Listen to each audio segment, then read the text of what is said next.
All right, so let's begin. As I mentioned, the topic is the resilient fintech investor from early bets to sustainable scale. Please join me as I invite the speakers and moderators on stage. As I call their name, just let's give a huge round of applause. Starting with Ms. Nruthya Madappa, partner 314 Capital. Mr. Dinesh Pai, VP Business Analysis and Investment Zerodha and Head Rainmatters. Mr. Vikram, founding partner 8i Ventures. Mr. Yoshiyuki Suzaki, Managing Director, Credit Portfolio Management, Mass Growth Capital. And to moderate this, I would like to invite Mr. Jay Tandan, Partner, PwC, to please join me on stage. Let's give a huge round of applause to all of them. Thank you so much. Over to you, sir. Good afternoon, everyone. We'll try and make this session interesting by making it as interactive as possible. So, I have these esteemed speakers with me, and it's a mix of, investors and people who, industry participants, and who've seen right from new age businesses to some traditional businesses. Like Vikram's been investing for, I think, since 1999. Yeah, so he's probably seen a lot. And Nruthya is also focusing a lot on fintech right now. Yoshi-san brings experience of 50 investments in 10 different countries and now looking at India. So, different perspectives from all of them. So I think the first question that I had was for you, Yoshi-san. How do you define sustainable scale? Like you've seen businesses across the world.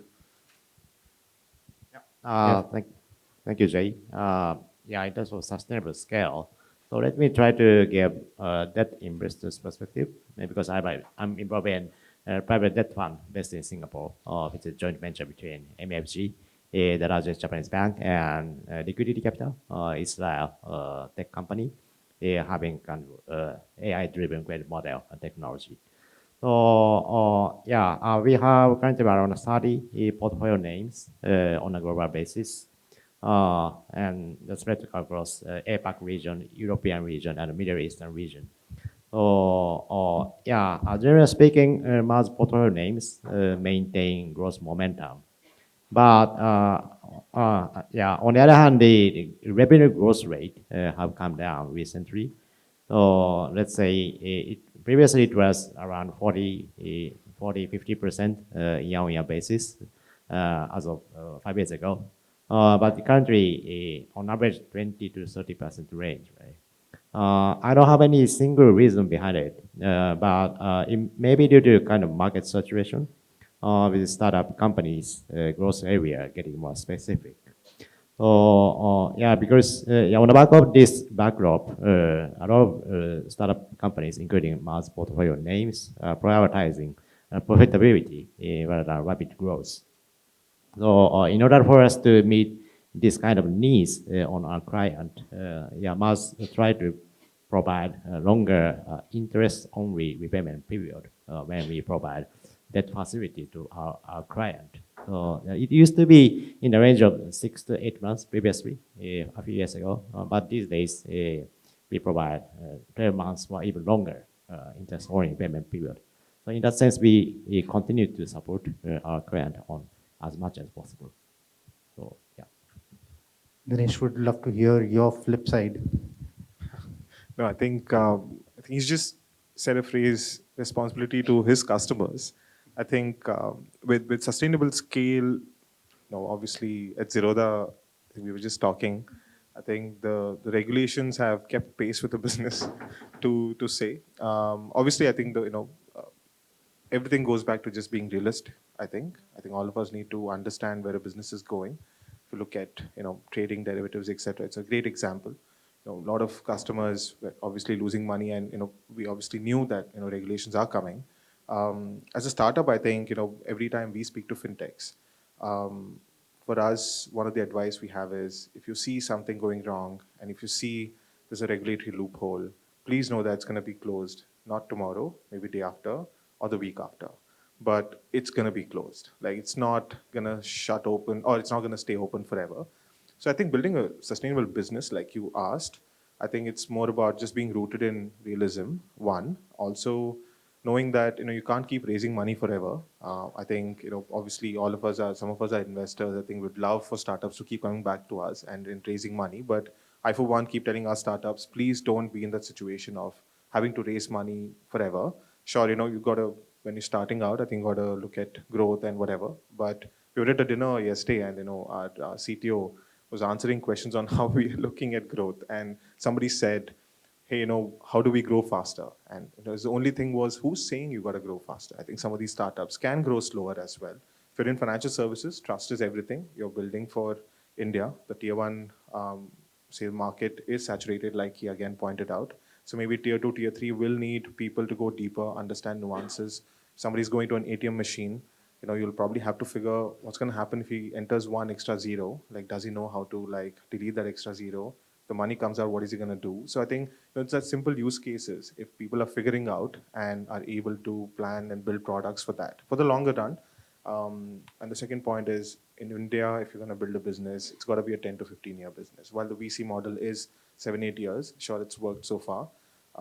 Not sure how much longer it can keep up in terms of liquidity and exits. But if you're building for the long run, I think, and have cash flows and make sure you're not in front of the investors more often than required, I think you'll end up building a sustainable business. But again, all of this is pertinent if you have luck, if you have the right place at the right time.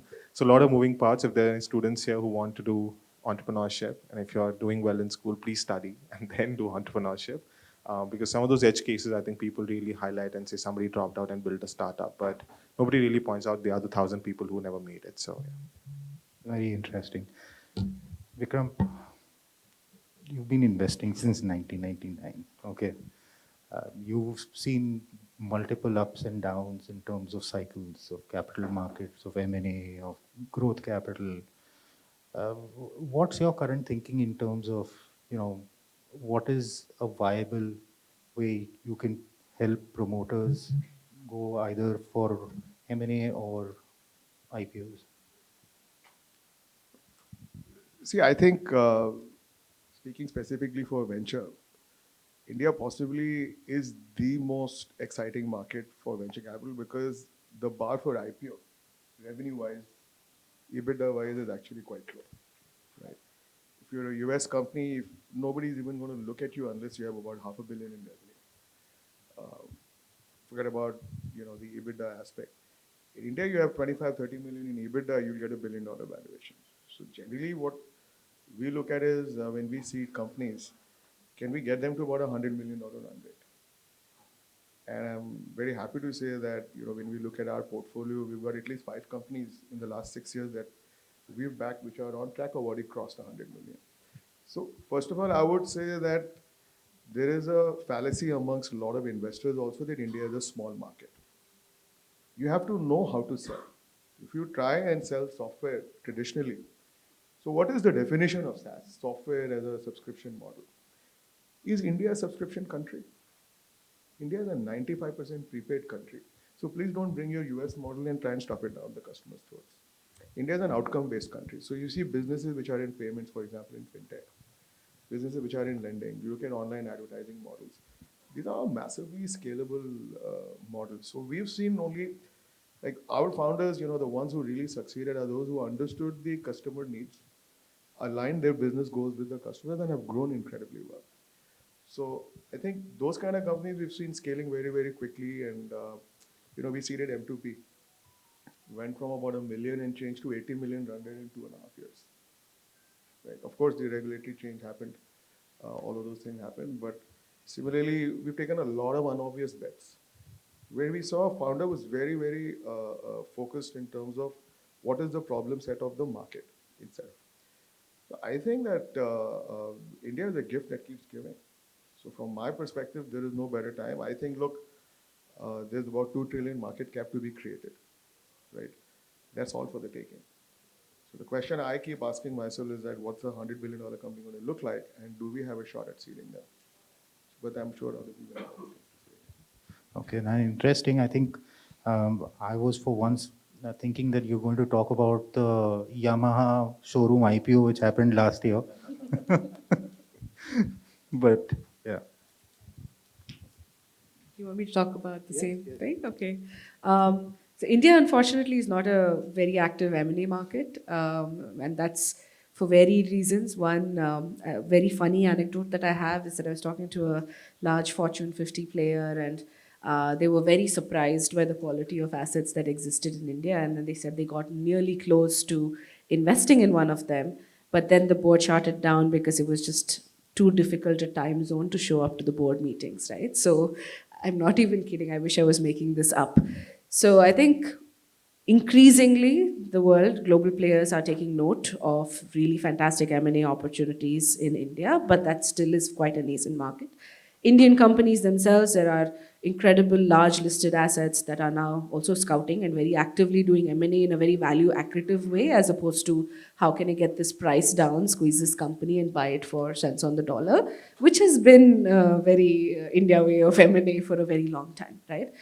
So that, again, like I said, nascent, will continue to grow, but we need that to develop still. But to the point that you mentioned about IPOs, I think, one, we're seeing revenue scale for sure. What surprisingly catches a lot of our founders off guard is they hit those revenue scales much faster than their systems and internal governance can keep up. For instance, we've got, I mean, across the ecosystem, you can find a lot more companies that have $200 million revenues than a CFO that could take them IPO, right? So I think that search, what we've seen in terms of prepping our companies is to start that conversation really early. And to the point that we're getting to those kinds of revenue markers much ahead of time. So we're talking within year 3, year 4 of a company's existence, especially on that when they're on that ramp, of how to think about building an institution that is public market worthy. So there's a lot of work that we do in helping them understand both the legalities, the internal structures, the different committees, the way you need to compose your board. Like being a public market asset is not like our markets hold you to an incredibly high standard, as they should. And to build an institution that's public market worthy, it goes beyond extremely good growth rates, fantastic revenues, fantastic profitability. So I think that is the work that we start investing in much earlier on. We leave the execution and the phenomenal market sort of expansion to the founders. So that's one part that I wanted to point out as about prepping for IPOs and M&A. Interesting. Um, Dinesh, as the largest online broking platform, what's that first question that you get asked?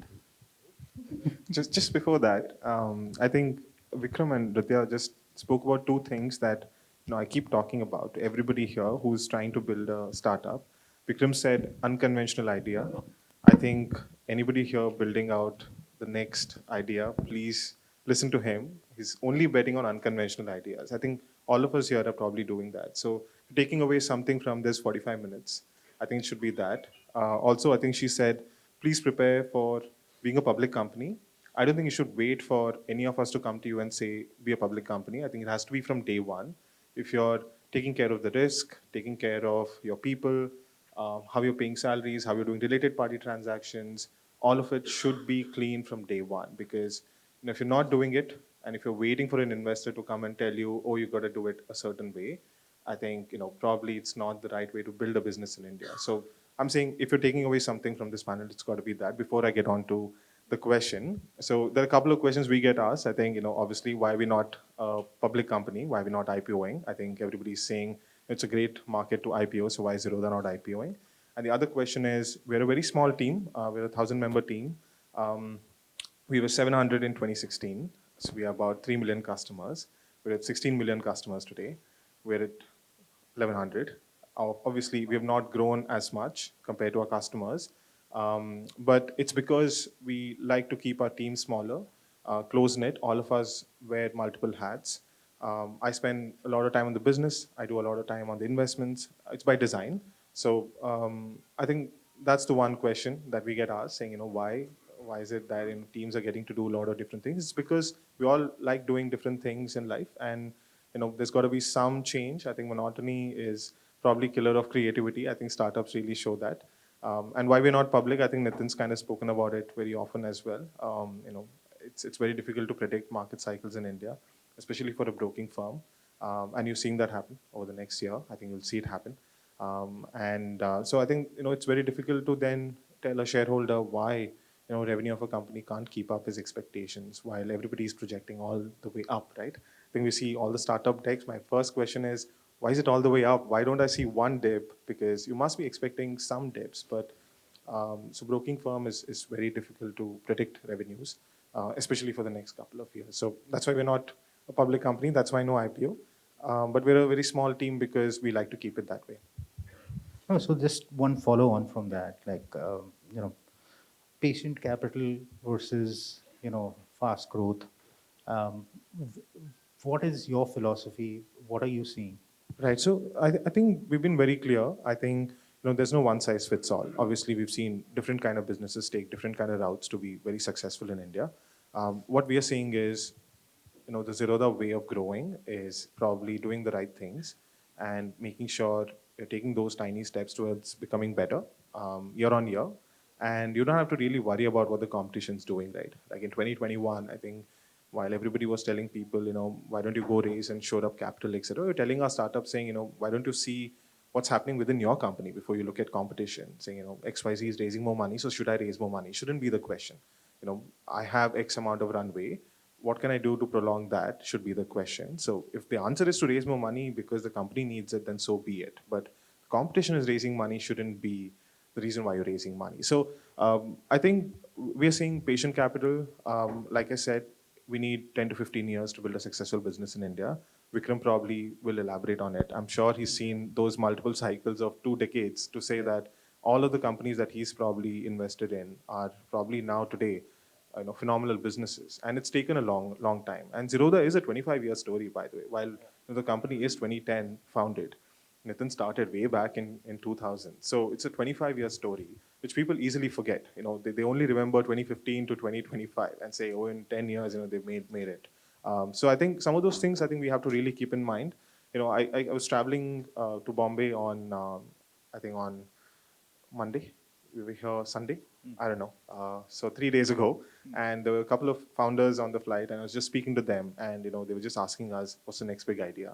So telling them, whatever it is, it's going to take you 10 years to become the next big thing at GFF. So because it's going to take you 10 years to build financial services in India for sure. Like Nruthya said, regulations, making sure you're doing right for the customers, all of it takes a lot of time. So when we're saying patient capital and patient approach, that is what we're saying. But if that can go hand in hand with fast growth, then so be it, if somebody is able to manage that. Vikram, would love to hear your thoughts. I think just talking about ideas first of all. My message to founders is don't chase the next big idea. If it's a big idea, everybody's doing it. It's going to get overfunded, and sustainability will become an issue. You will become addicted to venture capital, and the people who will give you money will do it because it's safe. What we have learned, if I was to just distill it down, at least in fintech over the last decade, every single friction point in India, if it is real, can support $1 billion company. India's fintech economy is now so deep that if you solve for something nobody else is solving, and don't worry about whether you can describe it as X of India or whatever, that's usually a very bad indicator, right? So I'll give you examples. So you are in M2P. So when we did M2P at seed, nobody wanted to touch the company. Why? Because he was going to power challenger brands. Challenger brands were a very small market. The market didn't exist. But what M2P did is unlock the market for challenger brands to come and issue cards. When I did Slice initially as an angel, nobody wanted to touch the company. Why? A 24-year-old is financing smartphones for college students. So VCs were laughing this kid out of the room. Our view was that this guy knows this customer base better than anybody. He's able to underwrite them. If you can underwrite a college student, you can probably underwrite all of India. That was our view. Today, he is India's first digital bank, right? We seeded a company called Transbank 2 years ago. He came out and he said he's going to build digital escrows. And he was the next banker. Everybody said, oh, digital escrows, very small market. We said, no, the time has come because what is banking? Consumer banking is a single player game. Business banking is a multiplayer game. But does your bank allow that? No. So when you build an escrow, it's kind of multiplayer. We took that call. Today is the fastest growing fintech infra company.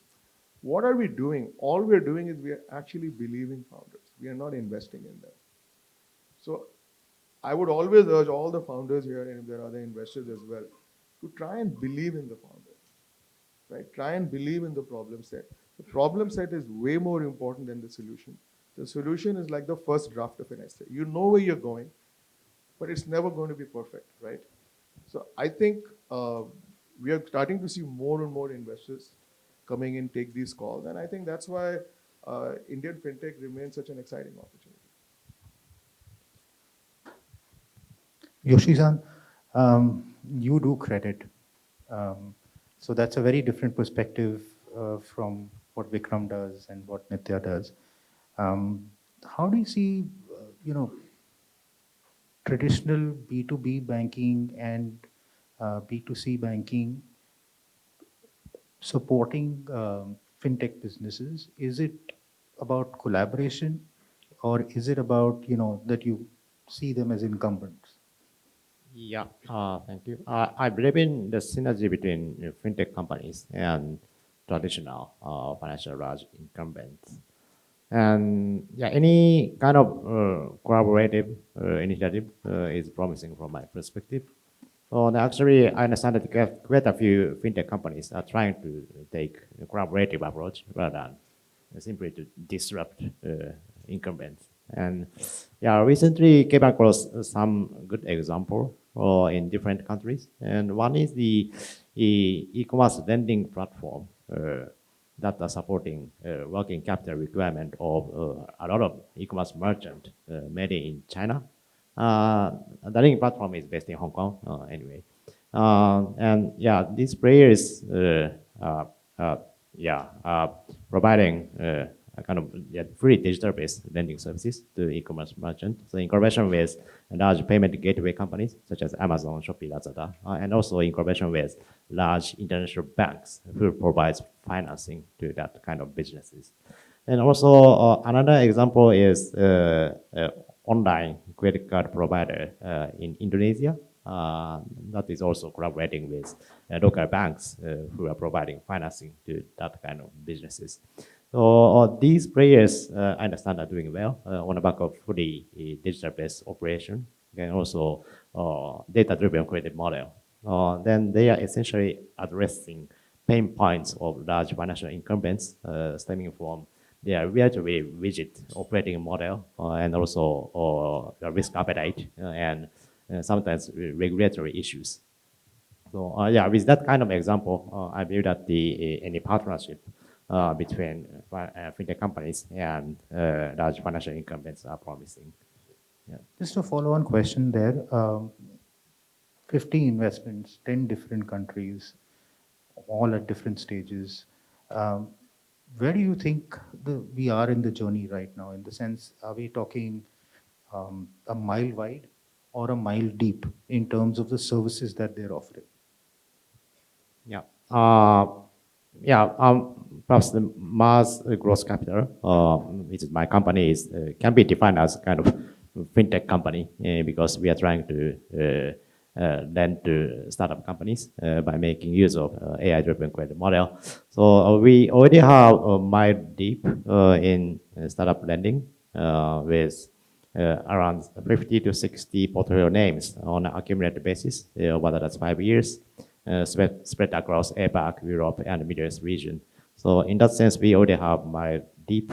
But at the same time, in the midterm future, we plan to expand our business scope to beyond tech companies and to more wider middle market area, given the market potential.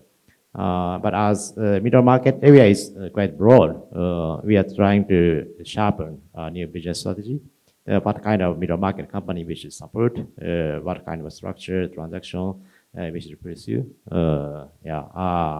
Perhaps by trying to do any experimental deal moving forward. So in that sense, we are trying to explore a mile wide. Yeah, continue to evolving. Yeah. I think I want to draw back to something that Vikram said. Like you the strategy for your product portfolio as a company has to be defined by which customer you're going after. Some folks like to buy pretty horizontal solutions that are fitting them across the business. Some others like to procure very specific point solutions. For instance, we had a very large thesis around cross-border payments for MSMEs in particular. And while we tested this in the market, we realized that SMEs that were thinking about exports didn't want point solutions. They were not going to, they would throw a person at it, but they were not going to stitch together their entire deck of products that would allow them to export, right? And then they would not have a singular logistics player. They would not do taxation with someone else. They would not do compliance with another person, recon with another, and payments with another. So the approach to that then became that we actually invested in a full stack cross-border trade enablement platform, but then we looked at some other infra players, etc. So this is like an example of our thesis meeting the market and breaking, and then us changing our mind. So you have to figure out how customers will buy, right? So if you're selling into banks, they have extremely detailed and complex sort of internal systems. Going after a very singular problem statement, being very, very good at it is a way to get in. And then, of course, you can expand from there. M2P's done this extraordinarily well, other fin infra players as well. One, for instance, right now, where we just invested in a bet called Resolve, that they were fantastic NBFC founders who realized nobody was truly leveraging AI's heft on the collection side of things. And every single bank was sitting on a fire on their books, and it was driven by collections efficiencies. And this was still happening on spreadsheets. So they built and are building a very, very specific solution there. And the speed at which they've been able to crack like that customer, simply because their mile wide, their mile deep strategy on this particular problem is exactly what that customer is looking for and how they're willing to buy. So it does vary. So there is no singular answer to this. Is something that I want everyone to know. So all this innovation obviously requires money. And Vikram, you spoke about it, saying that you've been investing with your gut. You've been investing in the promoter rather than just the company or the product and your belief on it. So, what's your take on simple things like when does one say, okay, no more cash burn, let's focus on profitable growth?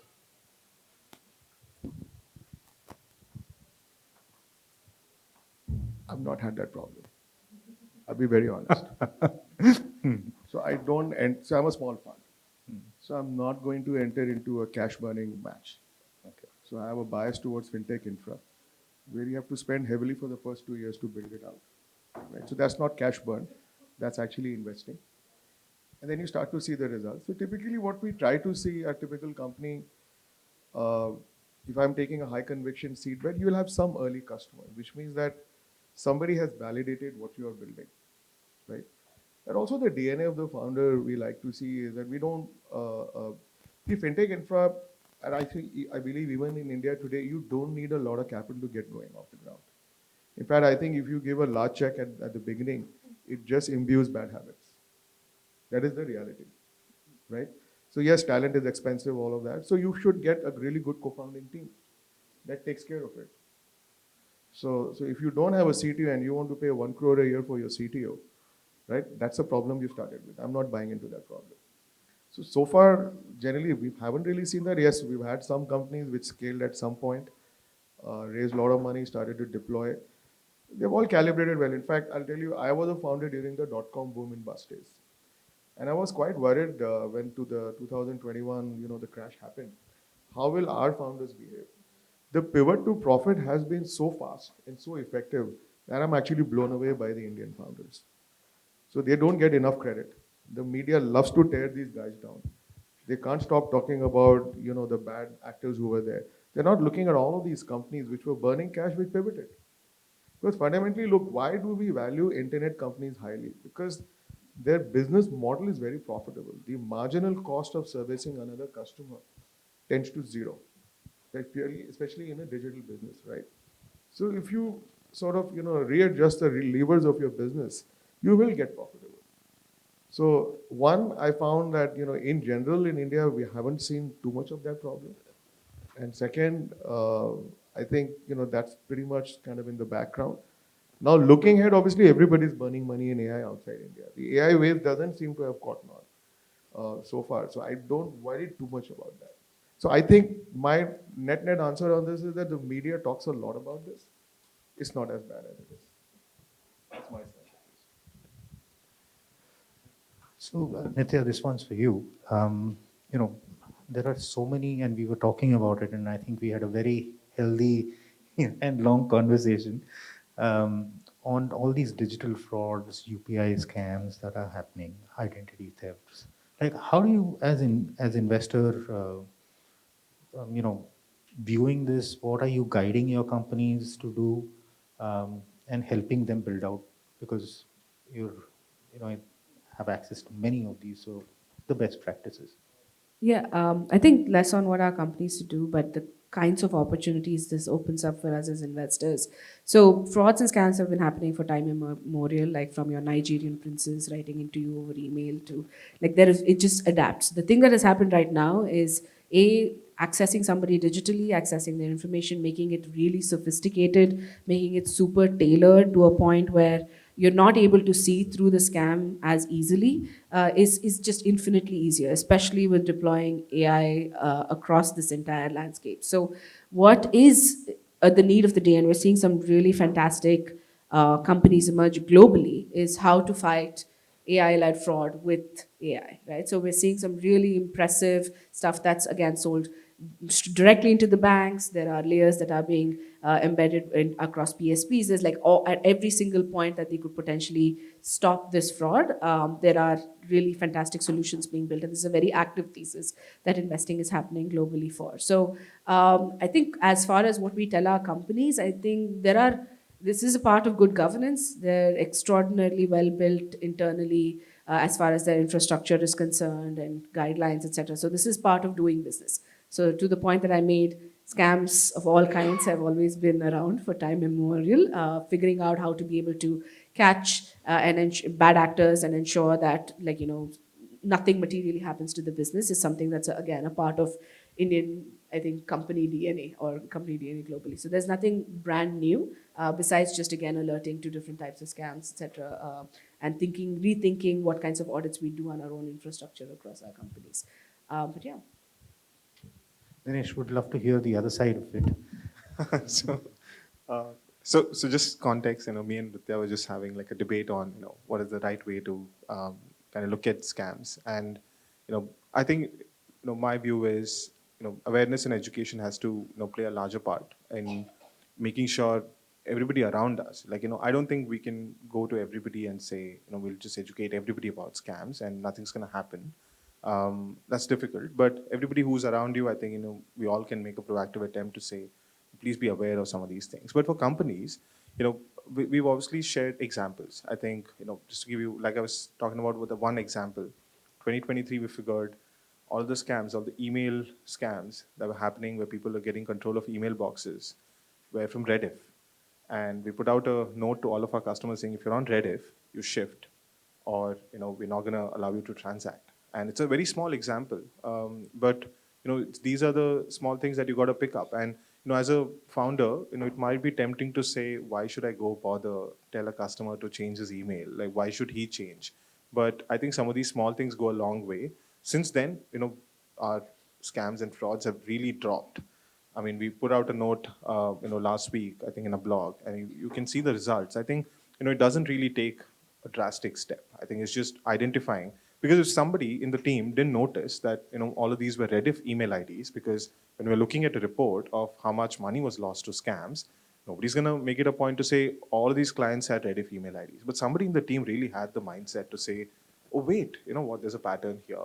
There's like 90% are Rediff email IDs. So I'm saying, unless you've got team members who are really vigilant and really are looking for signs and patterns, it's difficult, because somebody who is looking at a report at the end of the month saying there are X number of scams, if you're not putting right information in front of him, he's not going to be able to make that decision as well. So if there are startups and founders who are trying to identify patterns, which AI is really good at, right? I think AI is really good at systemic thinking, and maybe they'll come up with things that we're not even seeing today. It's very difficult for us to see today at a systemic level, which is what is happening in a bunch of these companies that are building in the US now. I think, data center ops and stuff like that. You see examples of how they've been increasing efficiency of the data center by bringing on more chillers online, just crazy to even think about because it's counterintuitive. Saying how do we get more efficiency by running more machines is because at a systemic level, the pumps are running faster, cooling is better.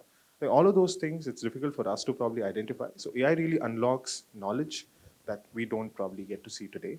But yeah, I think awareness is something that we try to do. We try to take every example. If there's a elder senior citizen who's lost money, say last week, we quickly make a video of it and we share on social media so that as many people can become aware about it. We've seen some of our videos going around in family groups, and somebody shared it with me, in fact. And I had to literally tell them, saying, hey, that video is emerged from our company, because we don't put our logo on it. We don't put any kind of branding on it, because the moment you do it, I think it loses meaning, because people then realize saying, oh, there's just one other video from this company. So we do it as a public awareness initiative. And I think more companies have to really do that and try to see how they can reach their customers. Yeah, I think protecting your customers, especially if you're a consumer tech company, I mean, even when you're a B2B company particularly, but your customers' security has to be primary as you build. So their data, how you protect it, how you interact with it, how you're built grounds up, the kinds of new age assets that we see today, they take this responsibility incredibly seriously. Across a lot of our consumer fintech companies in particular, no single employee, including the CEO within the company, has access to customer data, right? The way that you build that infrastructure from the grounds up not just protects your business from yourself, but also from bad actors from outside in to be able to access this data in really interesting ways. And to your point, education is front and center. I think the big debate we had was whether this should be an institutional liability, whether it is the responsibility of the payment providers, the banks, the fintechs, etc., and should be actual economic liability that is associated with them to solve for or stop these frauds, or how much of it lies in the hands of us consumers, also being very active and educating ourselves. But this is difficult to talk in a country like India, where a lot of people are coming to everything from wealth products to loans to everything digitally for the first time in their lives, right?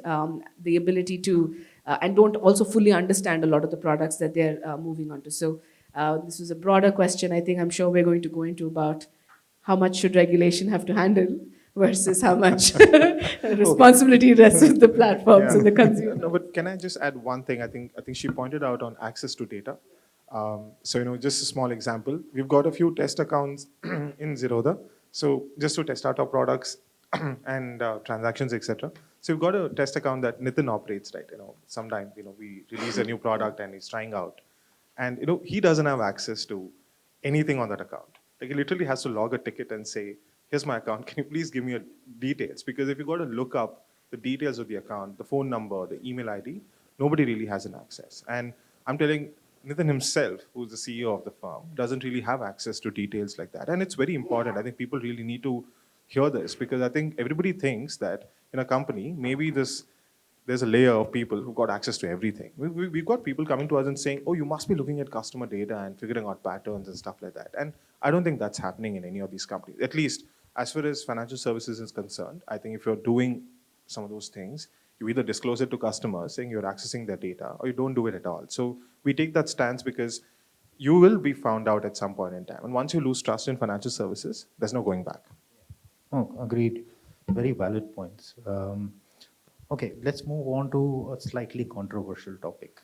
Okay, just to make it a little more interactive. Cross-border payments. I have a serious problem that I was telling you guys about, that for some reason I need to file returns in the US. And once I get my check back from the IRS, which takes anywhere between 3 weeks to 2 years, then my bank takes 50 working days to encash that check. So everybody is still, we are largely on Swift when it comes to all. So, how can we make that better? What are the things that we should see in the near future, and if any regulatory changes are needed? I think you pointed out to a very valid point. Swift is completely outdated, right? So, see, also you're a little bit spoiled. You live in India now, right? So India is a country of instant settlements, and so you expect instant settlement on your international payments as well. So in fact, interestingly, even RBI and the government is looking at this very constructively.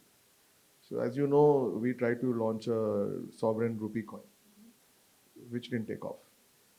And I was speaking to some RBI folks, and they said they realized that in a country where you have instant settlement, you don't need stable coins. So now there is a concept paper floating around to use stable coins for international payments. Also, look, we have to take sovereignty over all kind of payment rails. We've done a great job with UPI, with our DPI strategy.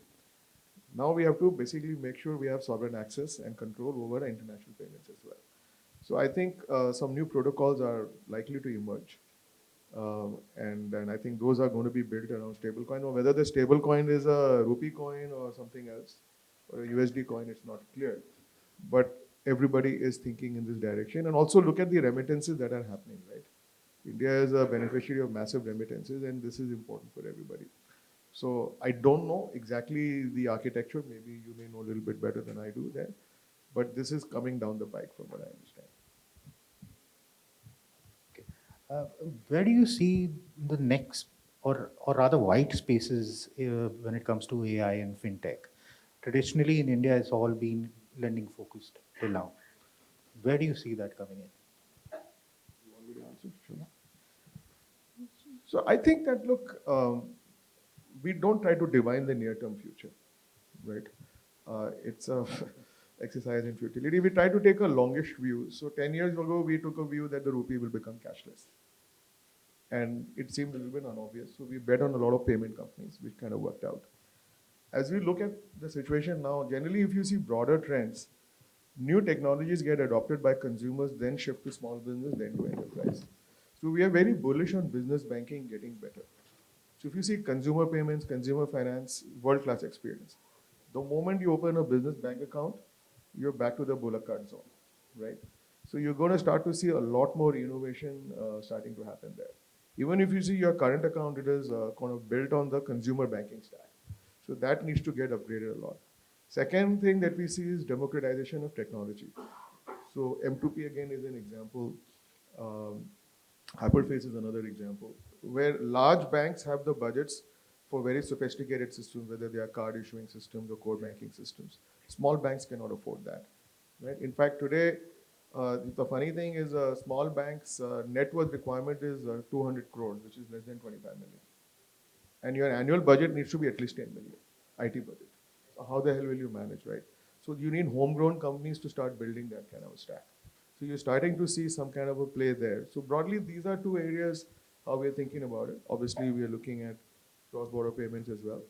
I would just say that, look, every time I'm a former founder, I fell in love with an idea and I backed a founder, that company failed. Because my underwriting went wrong. I was so over-indexed on the idea that I failed to underwrite the team. So I'm a little bit afraid of falling in love with ideas. You know, I like to look at end states and then take it from there. Can I just say one thing? So just to follow on to his idea, I think I've been looking at assets that people transact and how that has changed in India. Bank accounts, I think, we've all seen a lot more people have bank accounts, and I think everybody's aware. Fixed deposits, yeah. Mutual funds, yeah. I think a lot more inflows. Equities, now, yes. People are starting to look at corporate bonds. Obviously, it's risky, so people prefer FDs. But obviously, gold and real estate has been stuck forever. I think a lot of state governments are moving towards digitizing land, records, monitoring, etc. I feel there's an opportunity there if a founder can think deeply about how do you really also enable real estate as an asset to be a little bit more streamlined. Because if you ask people here, like how many of you are below 30? How many of you want to buy land in India? I'm saying people are scared. I don't think anybody's going to go and buy a piece of land anywhere in India because somebody's coming and squatting on it. You've got a legal case for 10, 15 years. Who's got the money for it? So I think somebody's got to probably solve for that asset class, hopefully, over the next 5 to 10 years again. It's a decade problem, probably. But that's one thing I've been thinking about, yeah. We are up on time, but happy to take a couple of questions. We can take one.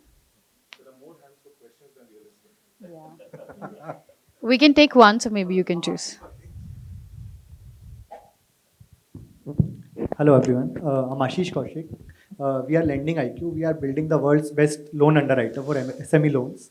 So my question is, like, how should a early stage company evaluate investors? Like, what do they look for when like they are talking to multiple investors at once, and what qualities or like red flags to say like you should look for?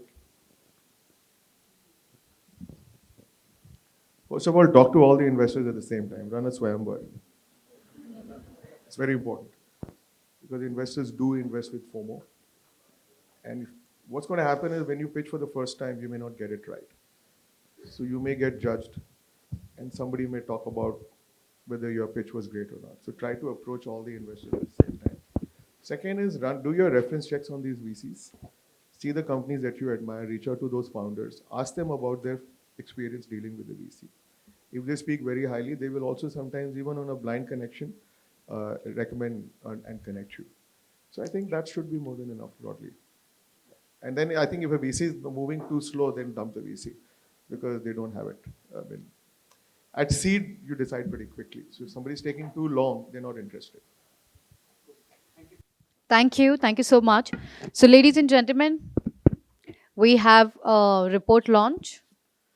So, I would request the panelists to please do the honor.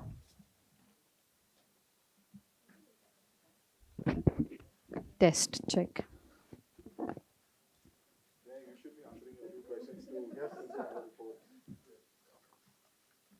All right, can we have a round of applause, please, everybody?